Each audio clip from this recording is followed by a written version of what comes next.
Hi, it is June 22nd at Shannon with Shannon's Backyard Harvest. We've been quiet somewhat over the last couple weeks because our weather's been really bad. I know we keep complaining about that.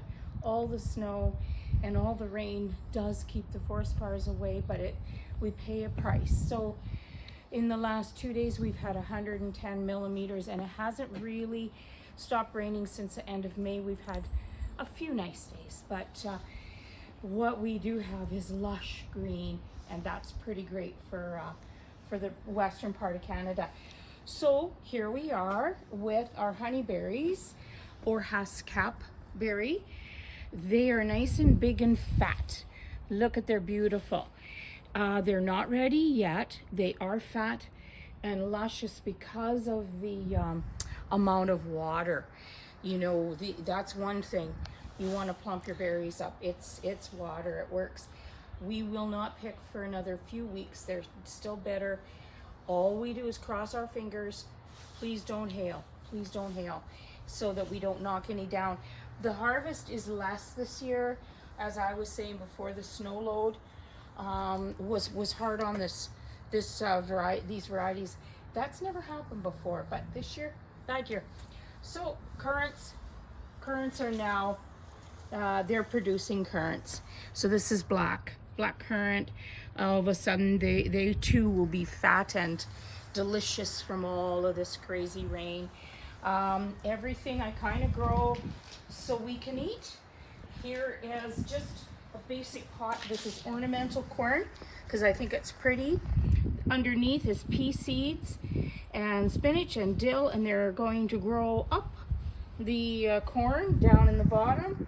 Spinach, lettuce, still pretty, but we can eat it. Look at what this weather is doing. It's been windy and just pounding stuff. That's a Chinese green called Kamatsuna, and we've already had 2-3 meals with this. It's like a bok chow, and I'll cut again, and I've frozen some already.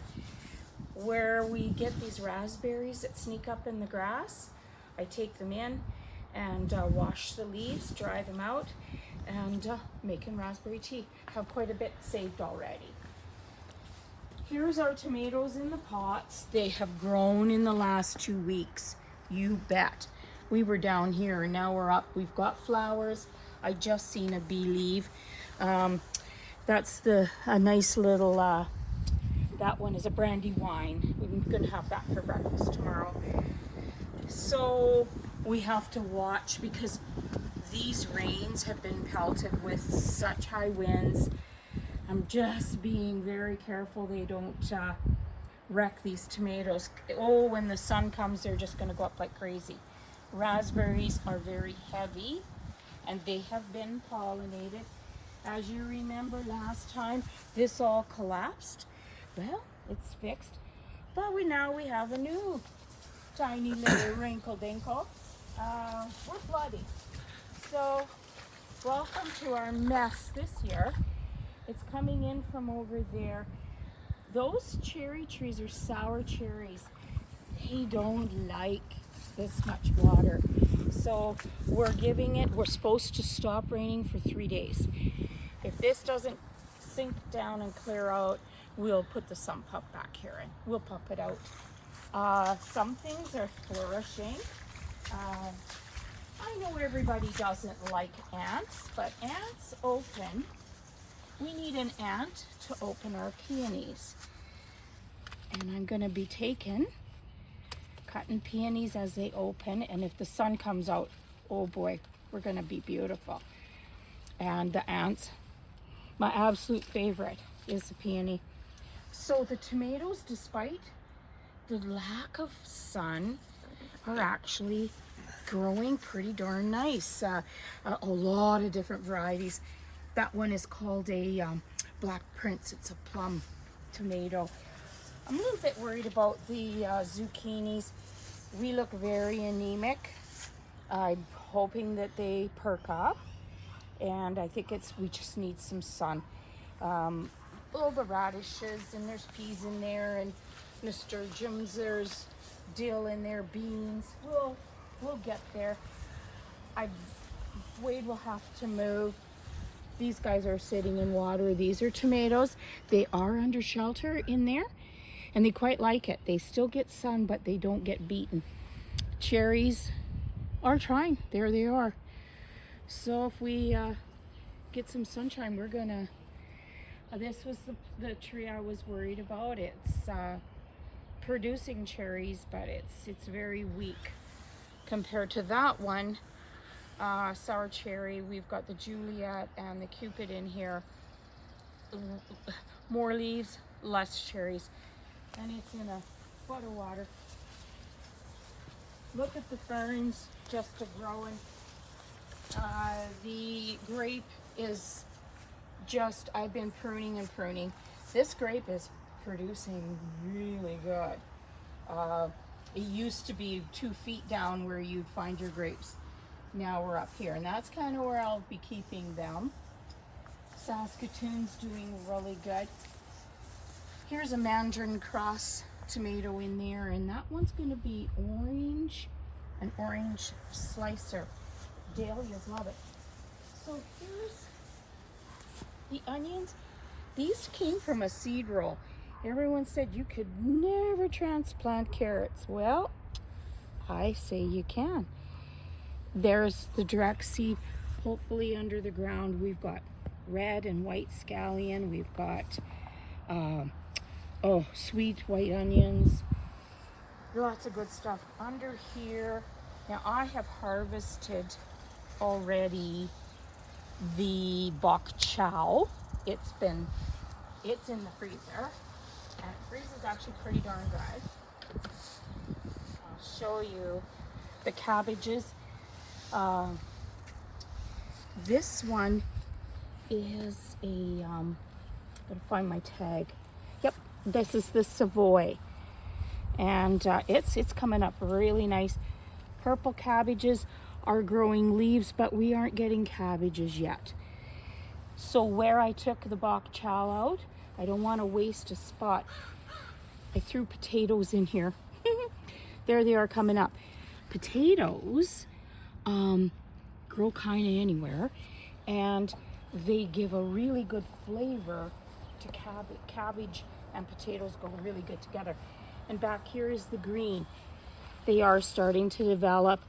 We won't see cabbage till September, especially unless we get the heat, and then we'll all complain about it being too hot.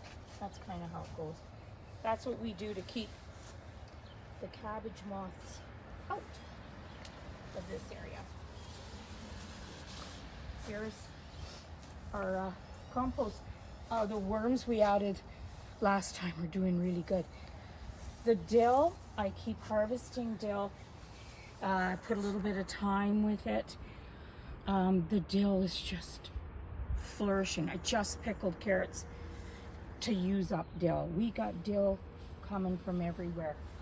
More peonies for the ants. See the ants? There they are working on the peonies to open them up. They're so pretty. This is a wild, it grows wild. It's a thistle plant. I cut these, put them in the house, cut them down, they're back. I'll get 3-4 crops of these. Tucked back here. The cactus would like to bloom. We hauled that out of the coulees in Saskatchewan where we grew up. It doesn't get too, it does bloom, but it's tucked back there. Down here is my buttercup squash. These are going to be Orlea. I think if you heard the first video, Orlea, and this is Gypsophilia. We're growing it for all my cut flowers for the house. Wade's peas. I had to prune up the hollyhocks, and their sun is hitting it, and now his peas will grow up the hollyhocks, which gives me more room in a small yard. Some broccoli. Those beets that came out of that seed roll that looked like they were gonna die, look at them.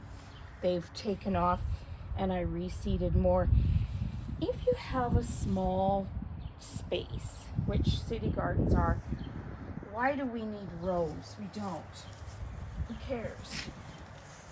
Just fill it. Fill it up. Those are all carrots and all. If I don't get any come up here, I'll put something else.